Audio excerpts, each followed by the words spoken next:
इस फिल्म की कहानी जॉनी सिन्स के बचपन के कारनामों से इंस्पायर्ड है। अगर आप उनके बचपन के कारनामों के बारे में जानना चाहते हैं देन वीडियो को पूरा देखिए, नहीं तो वीडियो को यही बंद कर दीजिए क्योंकि आज कुछ ज्यादा होने वाला है। फिल्म का नाम है what every French woman wants.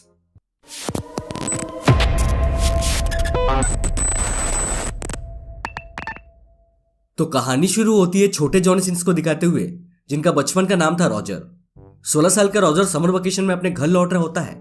उसे लेने के लिए उसकी मां ने अपनी एक मेड मिस लपिते को घोड़ा गाड़ी लेकर भेजा था। घोड़ा गाड़ी में अच्छी सस्पेंशन ना होने की वजह से मिस लपिते के खरबूजे उछल रहे थे, जिसे देखकर रॉजर के अंदर छिपा छोटा चेतन बाहर निकलने के लिए बेताब हुए जा रहा था। मिस लपिते भी रॉजर की इरादे समझ चुकी थी, बट उसने रॉजर से कुछ नहीं कहा। ऐसे ही हिलते हिलते रॉजर फाइनली अपने घर पहुंचता है, जहां उसकी फैमिली के सभी मेंबर्स उसका स्वाग से स्वागत करते हैं। तभी रॉजर की मां की नजर उसके पैंट पर पड़ती है और वो पूछती है कि तुम्हारे पैंट पर ये रबड़ी कैसी।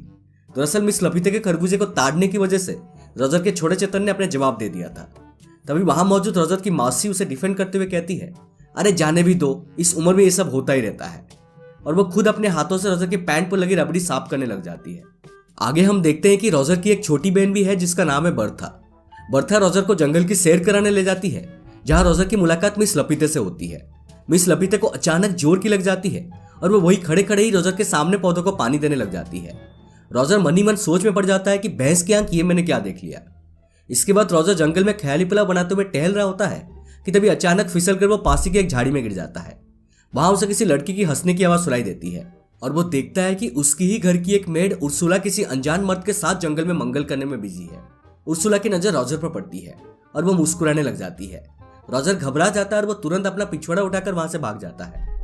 रात को रॉजर अपने फैमिली मेंबर्स के साथ डिनर कर रहा होता है। उसकी मां डिसिप्लिन के मामले में काफी सख्त होती है और बात बात पर रॉजर को टोकती रहती है। डिनर के बाद रॉजर अपने कमरे में सोने चला जाता है। तभी उसे अपने कमरे के बाहर कुछ खड़खड़ाने की आवाज सुनाई देती है। बाहर झांककर देखने पर उसकी लिटरली फट के हाथ में आ जाती है। वो देखता है कि उसकी घर की एक नौकरानी हेलेन किसी दरवाजे के सामने झुकी हुई है और कोई हवस का पुजारी खड़े खड़े ही पीछे से उसका तबला बजा रहा था। फटाफट एक क्विकी करने के बाद हेलेन अपना कपड़ा ठीक करते हुए वहां से चली जाती है और यहाँ रॉजर किसी तरह अपने छोटे चेतन को संभालते हुए सोने चला जाता है। तभी उसे बर्था दिखाई देती है जो कि उसके बिस्तर में ही छुपी हुई थी। बर्था उसे अपनी मौसी के बारे में बताने लगती है। वो कहती है कि हमारे मासी मार्गरेट अभी तक एक वर्जिन है। रॉजर पूछता है कि तुम्हें कैसे पता चला। बर्था कहती है कि मुझे हेलेन ने बताया था, वो हमारी घर की एक मेड है। रॉजर पूछता है कि हमारे मासी ने अभी तक शादी क्यों नहीं की। बर्था कहता है कि मुझे नहीं पता, मैंने सुना है कि उन्हें मर्दों से बहुत डर लगता है। अगली सुबह बर्था रॉजर को एक नदी के किनारे लेकर जाती है, जहां उसके घर के सारे नौकर नहाते हुए अपनी सीक्रेट शेयर किया करते थे। बर्था और रॉजर एक दूसरे से बातें कर रहे होते हैं कि तभी उर्सुला और बाकी नौकरानियां वहां नदी के किनारे आ जाती है। दोनों भाई बहन एक पेड़ के पीछे छिप जाते हैं। नौकरानियां आपस में पंचायत कर रही होती है। तभी नदी के दूसरे किनारे से 3 रामू काका गुजर रहे होते हैं। ये तीनों भी रॉजर के घर के नौकर ही थे। तीनों पौधों को पानी देते हुए नदी के उस पार बैठी मेड्स को अपने अपने औजार दिखाने लग जाते हैं। उर्सुला भी कुछ कम नहीं थी, वो भी जोश में आकर अपना तबला उन्हें दिखा देती है, जिसे देखकर वो कहते हैं, बेटा मौज कर दी वाह बेटे वाह। ये सब चीज बर्था और रॉजर एक पेड़ के पीछे से छिपकर देख रहे होते हैं। अगले सीन में हम देखते हैं कि घर पर रॉजर की बड़ी बहन एलिसा अपने पापा के साथ आई हुई है, जिसका घर के सभी फैमिली मेंबर्स स्वाग से स्वागत कर रहे होते हैं। एलिसा सभी से गले मिलती है, बट जब रॉजर की बारी आती है तब वो उसे सिर्फ हाय हेलो कहकर अंदर चली जाती है। रॉजर अपने साथ हुए इस भेदभाव के पीछे की वजह को समझ नहीं पाता और निराश हो जाता है। रॉजर की निराशी बर्था समझ जाती है और उसका मन हल्का करने के लिए वो उसे एक चर्च के अंदर लेकर जाती है, जहां दोनों छत के ऊपर छुपकर अपनी मासी की बातें सुनने लग जाते हैं। उसकी मासी मार्गरेट चर्च के पादरी के सामने अपना पाप कन्फेस कर रही होती है। वो उस पादरी से कहती है कि मुझसे एक बहुत बड़ा पाप हो गया है। वो पादरी पूछता है कि क्या हुआ बेटी, मुझे बताओ। मार्गरेट कहती है, मेरा नेफ्यू रॉजर कुछ दिन पहले ही अपने स्कूल से समर की छुट्टी एंजॉय करने यहाँ आया है और जब से मेरे नैना उसके नैनों से मिले हैं तब से मैं उसकी दीवानी हो गई हूँ। कई बार तो मैंने खुद को उसके साथ इंटीमेट होते हुए भी इमेजिन किया है। ये सारी बातें छत के ऊपर छिपा रॉजर पूरे ध्यान से सुन रहा था। वो सोचने लगता है कि चलो कोई तो है इस घर में जो मेरे बारे में भी सोचता है। मार्गरेट के इन सब बातों को सुनकर पैदरी को नींद आ गई थी। रॉजर भी एक्साइटमेंट के मारे छत से नीचे गिर जाता है, जिसकी वजह से उसका भांडा फूट जाता है। इसके बाद पादरी और मार्गरेट रॉजर की माँ को उसके बारे में सब बता देते हैं। रॉजर की माँ पादरी से पूछती है कि अब आप ही बताइए, इसे क्या सजा मिलनी चाहिए। पादरी कहता है कि इसके पिछवाड़े पर 10 जोरदार फटके लगाने चाहिए। रॉजर की माँ को भी ये आइडिया पसंद आता है। वो रामू काका को बाहर से झाड़ की मुट्ठी लाने के लिए कहती है। फिर वो झाड़ की मुट्ठी मार्गरेट को पकड़ाते हुए कहती है कि ये काम तुम ही करो। तभी वहां एलिसा का फियोन्सी रोलैंड पहुंचता है और वो रॉजर को इस हालत में देखकर अंदर ही अंदर हंसने लगता है। मार्गरेट पहले तो मना करती है, बट रॉजर की माँ के फोर्स करने पर पूरी शिद्दत के साथ वो रॉजर के पिछवाड़े पर 10 जोरदार फटके लगाती है, जिसकी वजह से रॉजर का पिछवाड़ा अब एक लाल टमाटर का रूप ले चुका था। यह कार्यक्रम घर की मेड उर्सुला और उसकी बहन बर्था बाहर से छिपकर देख रही होती है। रात को रॉजर उल्टा होकर सो रहा होता है, क्योंकि फटके पड़ने की वजह से उसके पिछवाड़े इस हालत में नहीं थे कि उसका वजन सह पाए। तभी उसे फिर से अपने कमरे के बाहर बर्तन की खनखनाहट सुनाई देती है और वो लपक कर बाहर झांकने लगता है। वो देखता है कि इस बार भी हेलेन के पीछे कोई तबला बजा रहा था, बट अफसोस के साथ हम ऑडियंस को ये नहीं पता चल पाता कि आखिरकार वो मिस्टर इंडिया था कौन। इस बार रॉजर के साथ साथ मिस्टर फ्रैंक भी इस नजारे का पूरा लुत्फ उठा रहे थे। मिस्टर फ्रैंक मनी मन सोचते हैं, वाह क्या सीन है। तभी वहां उर्सुला आ जाती है और रॉजर से कहती है कि मैंने तुम्हें आज पिटते हुए देखा है और मुझे पता है कि तुम्हें बहुत दर्द हो रहा है। अगर तुम चाहो तो मैं तुम्हारे पिछवाड़े में आइडेक्स लगा देती हूँ। रॉजर कहता है कि नहीं, इसकी कोई जरूरत नहीं है, बट क्या तुम मुझे एक बात बता सकती हो? हर रात जब मैं सोने जाता हूँ तब मुझे हेलेन किसी के साथ अपना तबला बजवाते हुए दिखाई देती है। क्या तुम्हें पता है कि वो मिस्टर इंडिया कौन है? उर्सुला कहती है कि यह मेड्स की हर रात की कहानी है, ये एक टॉप सीक्रेट है, और वहां से चली जाती है। रॉजर सोच में पड़ जाता है कि साला सभी अपनी गाड़ी यहाँ तेजी से दौड़ा रहे, पता नहीं मेरी बारी कब आएगी। तभी उसे याद आता है कि हेलेन की पेलेन मिस्टर फ्रैंक भी तो देख रहे थे, उन्हें इस बारे में जरूर पता होगा। वो मिस्टर फ्रैंक से मिलने उनके कमरे में जाता है, जहां मिस्टर फ्रैंक अपनी पैंट में हाथ डालते हुए दूरबीन की मदद से चांद सितारों का मुआयना कर रहे थे। रॉजर को अपने कमरे में देखकर मिस्टर फ्रैंक चौंक जाते हैं और वहां से चले जाते हैं। उनके जाने के बाद रॉजर भी दूरबीन से चांद सितारे देखने की कोशिश करता है। उसे जमीन पर दो आत्माओं का मिलन दिखाई देता है। तब उसे पता चलता है कि साला फ्रैंक तो उससे भी बड़ा ठरकी है। रॉजर इसी सोच में डूबा रहता है कि तभी उसे टेबल पर पड़ी एक किताब मिलती है। उस किताब में मियां खलीफा के फोन नंबर के साथ साथ दिलचस्प कहानियां भी लिखी हुई थी। रॉजर जल्दी से उस किताब को अपने पैंट में डालकर वहां से निकल लेता है। जब वो अपने कमरे की तरफ जा रहा होता है तभी उसे अपने पेरेंट्स के कमरे के बाहर कुछ गुटरगुट की आवाज सुनाई देती है। वो की होल से झांकने की कोशिश करता है। तभी एलिसा का फियोन्सी रोलैंड उसे झांकते हुए पकड़ लेता है। रॉजर उसे रिक्वेस्ट करता है कि तुम प्लीज मेरे पेरेंट्स को इसके बारे में कुछ मत बताना, तुम जैसा कहोगे मैं वैसा करूंगा। रोलैंड भी इस मौके को ना गवाते हुए रॉजर से अपनी गाड़ी साफ करवाने लग जाता है। अगले सीन में हम देखते हैं कि रॉजर एक घोड़े की अस्तबल में छुपकर वो अश्लील किताब को पढ़ते हुए अपने हाथ गाड़ी चला रहा होता है। तभी वहां एक रामू काका आ जाते हैं और रॉजर उन्हें देखकर एक कोने में छिप जाता है।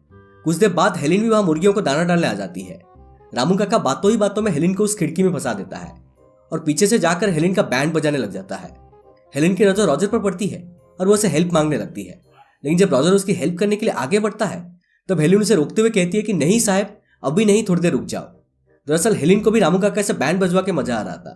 रॉजर को शक हो जाता है और जब तक उसे पता चलता है कि बाहर क्या खिचड़ी पक रही है तब तक रामू काका अपना काम कर चुके थे। अगले सीन में रॉजर अपनी बड़ी बहन एलिसा और उसके फियोन्सी रोलैंड के साथ बातें कर रहा होता है। तभी रोलैंड रॉजर से कहता है कि देखो मेरे जूते कितने गंदे हो गए हैं, इन्हें अच्छी तरह से साफ कर दो, पर रॉजर ऐसा करने से मना कर देता है। रोलैंड को गुस्सा आ जाता है और वो उसकी माँ को रॉजर के बारे में से बता देता है। वो कहता है कि पिछली रात ये ठरकी आपके कमरे के बाहर ताकाजाकी कर रहा था। रॉजर की माँ ये सब सुनकर गुस्सा हो जाती है। वो रोलैंड से कहती है कि मैंने अपनी सारी बेटियों को अच्छे से संस्कार दिए हैं, पर पता नहीं ये लड़के को ये सब ज्ञान कौन दे रहा है। वो तुरंत रॉजर को घर से बाहर जाने के लिए कहती है। रॉजर मौका देखकर अश्लील कहानियों वाला किताब को अपनी बहन एलिसा के किताब के साथ एक्सचेंज कर देता है। वो बाहर से छिपकर एलिसा को वो किताब पढ़ते हुए देखता है। एलिसा भी उस किताब में मौजूद कहानियों को पढ़कर उसके मन में लड्डू फूटने लगते हैं। इधर रॉजर का छोटा चेतन पैंट से बाहर निकलने के लिए आंदोलन पर उतर आया था। उसे शांत कराने के लिए वो सीधे उर्सुला के पास जाता है, जो कि किचन में अपना काम कर रही होती है। रॉजर लपक के उर्सुला को पीछे से पकड़ लेता है, पर उर्सुला को लगा कि किसी रामू काका ने उसे पकड़ा है। वो भी अपने आप को डिफेंड करते हुए रॉजर के माथे पर एक प्लेट तोड़ देती है, जिससे रॉजर को दिन में तारे दिख जाते हैं। उर्सुला देखती है कि अरे ये तो अपना रॉजर है। वो भी रॉजर को अपने साथ गपागप करने के लिए ग्रीन सिग्नल दे देती है, लेकिन तभी एक मोटी सी मेड वहां आ जाती है और रॉजर अपना पिछवाड़ा लेकर वहां से भाग जाता है। अब रॉजर का छोटा चेतन काबू से बाहर हो गया था। काफी सोच विचार करने पर उसे मिस लपिते की याद आती है। वो सोचता है कि किसी और के साथ हो या ना हो, मिस लपिते तो मुझे अपने खरबूजे जरूर खिलाएगी। वो दौड़कर मिस लपिते के पास जाता है और जाते ही उसे पीछे से पकड़कर दनादन अपनी घोड़ा गाड़ी चलाने लग जाता है। मिस लपिते ऊपर ऊपर से इस बात का विरोध करती है, बट अंदर ही अंदर इसके मजे ले रही होती है। तभी एक डाकिया वहां चिल्लाते हुए आ जाता है और कहता है कि जंग छिड़ गई, जंग छिड़ गई, जर्मनी ने फ्रांस के ऊपर जंग का ऐलान कर दिया है। ये सुनकर सभी वहां इकट्ठा हो जाते हैं और एक बार फिर से रॉजर के छोटे चेतन की प्यास अधूरी रह जाती है, क्योंकि अगले दिन उस गांव के सभी मर्दों को जंग में जाना था। रॉजर की फैमिली पार्टी शार्टी करने लग जाते हैं। मिस्टर फ्रैंक कहता है कि मैं यूथ लड़ने नहीं जाऊंगा, मुझे अस्थमा है। रॉजर को जब ये बात पता चलती है कि उसके घर के सभी मर्द जंग में जाने वाले हैं और घर की सारी औरतें अकेली रहेंगी, तो वो अंदर ही अंदर भगवान को शुक्रिया कहने लग जाता है। अब रॉजर सभी के जाने का इंतजार करने लगता है, बट तब के टाइम में फ्रांस में एक रिवाज हुआ करता था, जब भी कोई जंग होती तो उसमें जाने से पहले सारे मर्द अपनी बीवियों के साथ जंगल में जाकर मंगल किया करते थे। आज की रात भी वही रात थी। सब जंगल में मंगल कर रहे थे और अपना रॉजर भी सभी को एंजॉय करते हुए देख रहा होता है। अगली सुबह सारे मर्द युद्ध के लिए रवाना हो जाते हैं। सबसे पहले रॉजर उर्सुला को अपने जाल में फंसाता है। उर्सुला का तो पहले से ही रॉजर से लगाव था, वो भी खुद को उसके हवाले कर देती है। रॉजर बिना टाइम गवाए पूरी शिद्दत से उर्सुला की अनबॉक्सिंग करने लग जाता है, बट उर्सुला ने पहने हुए होते हैं काफी कॉम्प्लिकेटेड कपड़े, वो उसे अनबॉक्सिंग नहीं कर पाता। बाद में दोनों एक साथ पूरी रात तक पलंग तोड़ने लग जाते हैं। अगले दिन बर्था रॉजर से कहती है कि हमारी माँ पादरी से कुछ कन्फेस करने वाली है, चलो जाकर देखते हैं कि उन्होंने कौन सा पाप किया है।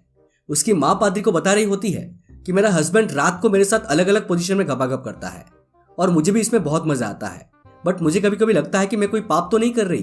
पादरी कहता है तुम अपने पति के साथ कुछ भी कर सकती हो, इसे पाप नहीं कहा जाता। अगले सीन में हम नदी के किनारे बैठी रॉजर की मेड केट को देखते हैं। तभी अचानक रॉजर भी नदी से बाहर निकलता है और केट को अपनी बातों में फंसाकर वही नदी के किनारे उसके साथ गपागप करने लग जाता है। अब रॉजर की हिम्मत बढ़ गई थी, वो अपने घर में मौजूद सभी महिलाओं के साथ संभोग करने का प्लान बनाता है। रॉजर के पापा कुछ दिन के लिए जंग से वापस आए थे। दरअसल वो एक कॉर्नल थे और कभी भी अपने घर आ जा सकते थे। रात में उसकी नजर अपनी मासी मार्गरेट और केट पर पड़ती है, जो कि उसके पेरेंट्स के कमरे के बाहर छिपकर उनका गुटर को देख रहे थे। रॉजर को अब किसी बात का डर नहीं था, क्योंकि घर के सारे मर्द तो युद्ध लड़ने गए हुए थे। वो बेधड़क अपने पेरेंट्स के कमरे में घुस जाता है, जहां उसके पेरेंट्स एक रोल प्ले कर रहे थे। वो रॉजर को अपने कमरे में देखकर बौखला जाते हैं और डांट कर उसे बाहर निकाल देते हैं। इसके बाद मार्गरेट अपने कमरे में सोने के लिए जाती है, बट तभी उसे अपने बिस्तर पर रॉजर लेटा हुआ दिखाई देता है। रॉजर मार्गरेट से कहता है कि मुझे पता है कि आप अभी तक एक वर्जिन हो, मैं आपकी मदद करने के लिए आया हूँ। पहले तो मार्गरेट मना करती है, बट थोड़ी देर के चुम्मा चाटी के बाद वो खुद को रोक नहीं पाती और दोनों संभोग में लिप्त हो जाते हैं। इधर हेलेन फिर से चाय नाश्ता लेकर उस दरवाजे के सामने आती है, बट इस बार वहां से मिस्टर इंडिया गायब था, क्योंकि घर के सारे मर्द जंग लड़ने गए हुए थे। कोई और चारा ना होने की वजह से हेलेन सीधे रॉजर के कमरे में चली जाती है। रॉजर उसे पूछता है कि तुम हमेशा इसी टाइम पर यहाँ क्यों आती हो। हेलेन कहती है कि मैं तो जस्ट चाय नाश्ता देने के लिए आती हूँ। फिर वो वहां से जाने लगती है कि तभी रॉजर उसे पीछे से पकड़ लेता है और उसका गेम बजाने लग जाता है। एक दिन बर्था और रॉजर बगीचा में बैठे हुए होते हैं। तभी बर्था कहती है कि देखो कौन जा रहा है। रॉजर देखता है कि ये तो उसकी बड़ी बहन एलिसा थी। वो बर्था के इशारे समझ चुका था। वो तुरंत एलिसा के पास पहुंचता है, जो कि घोड़ों को घास डाल रही थी। रॉजर एलिसा को भी अपने जाल में फंसा लेता है। पहले तो एलिसा जमकर इसका विरोध करती है, बट अश्लील कहानियां पढ़ने की वजह से वो भी खुद को रोक नहीं पाती और दोनों घोड़े के सामने ही गपागप करने लग जाते हैं। अब रॉजर के निकल पड़ी थी। घर की लगभग सारी औरतें लाइन लगाकर रॉजर के कमरे में जाती और खुद को संतुष्ट करके बाहर निकलती। कभी कभी तो रॉजर एक साथ 3-3 मेड को भी शांत करवा देता था। एक दिन खुले में एंजॉय करने के बाद एलिसा रॉजर से कहती है कि मैं प्रेग्नेंट हो गई हूँ। ये सुनकर रॉजर का माथा ठनक जाता है। तभी वो दोनों देखते हैं कि रोलैंड प्लेन में बैठा घर वापस लौट रहा होता है। दरअसल युद्ध खत्म हो चुकी थी और सारे मर्द वापस आ चुके थे। रॉजर अब सोच में पड़ जाता है कि इससे कैसे छुटकारा पाया जाए। तभी उर्सुला उसके पास आकर कहती है कि मैं भी प्रेग्नेंट हो गई हूँ। कुछ देर बाद उसकी मासी मार्गरेट भी ये बात आकर कहती है कि मैं भी प्रेग्नेंट हूँ। रॉजर सोचने लग जाता है कि अगर जल्दी से जल्दी इसका कोई उपाय नहीं मिला तो फिर मेरा भांडा फूट जाएगा और मेरी खड़ूस माँ मुझे पूरे गांव के सामने उल्टा लटका कर मेरी गोटियां कटवा देंगी। वो उर्सुला से एक लाल रंग का नेल पॉलिश लाने के लिए कहता है। फिर वो नेल पॉलिश को लेकर एलिसा के पास जाता है और कहता है कि तुम प्लीज रोलैंड को सेड्यूस करो और जैसे तैसे उसके साथ आज इंटीमेट हो जाओ। रॉजर फटाफट से एलिसा के बेड के ऊपर रेड नेल पॉलिश लगा देता है, जिससे कि रोलैंड को लगे कि एलिसा अभी तक एक वर्जिन है। इसके बाद वो अपने मासी मार्गरेट के पास जाता है और उसे कहता है कि आप प्लीज मिस्टर फ्रैंक से शादी कर लो, वो आपको बहुत चाहते हैं और आपका बहुत अच्छी तरह ख्याल भी रखेंगे। मार्गरेट भी मान जाती है। इसके बाद वो उर्सुला के पास जाता है और उसे शादी के लिए प्रपोज करता है, लेकिन उर्सुला ने पहले से ही किसी और के साथ शादी करने का प्लान बनाया हुआ होता है। तीनों लेडीज की एक साथ ही शादी हो जाती है और किसी को कानो कान भी ये खबर नहीं लगती कि मर्दों की गैर मजदूरी में रॉजर ने क्या गोल खिलाया है। सुहागरात की रात एक आखिरी बार रॉजर हेलेन के साथ पूरी शिद्दत के साथ गपागप करता है। कुछ दिन बाद रॉजर की समर वेकेशन खत्म हो जाती है और वो अपने बोर्डिंग स्कूल वापस जाने के लिए रेडी हो रहा होता है। तभी हेलेन वहां आती है और उसे कहती है कि मैं भी प्रेग्नेंट हो गई हूँ। रॉजर कहता है कि तुम टेंशन मत लो, तुम्हारे लिए भी एक हस्बैंड का इंतजाम कर दूंगा। हेलेन कहती है कि इसकी कोई जरूरत नहीं है, मुझे तो इस घर के कई मेंबर्स ने अपने कमरे में खींचकर मेरी तबला बजाया है, मुझे जो भी पसंद आएगा मैं उसके ऊपर ही इल्जाम लगा दूंगी।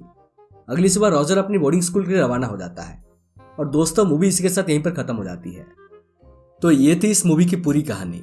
ये मूवी रिलीज हुई थी सन 1986 में और IMDb पर इसे मिले हैं 5.8 out of 10। Hats up to the makers, पता नहीं कहां से ऐसे आइडियाज आते हैं मूवी बनाने के लिए। खैर, अगर आपको एक्सप्लेनेशन पसंद आए तो प्लीज वीडियो को लाइक करें, शेयर करें और काम पसंद आ रहा है तो प्लीज चैनल को सब्सक्राइब करें। देखो तबीयत खराब होने के बावजूद भी मैं वीडियो ला रहा हूं, तो एक लाइक एंड सब्सक्राइब तो बनता है। कोई तरीका है भीख मांगने का? एंड ऑल्सो साइड वाला बेल आइकन को भी दबा दीजिएगा, क्योंकि हम ऐसे ही इंटरेस्टिंग एक्सपीरियंसेस लाते रहते हैं। मिलते हैं अगले वीडियो में, तब तक stay safe and take care.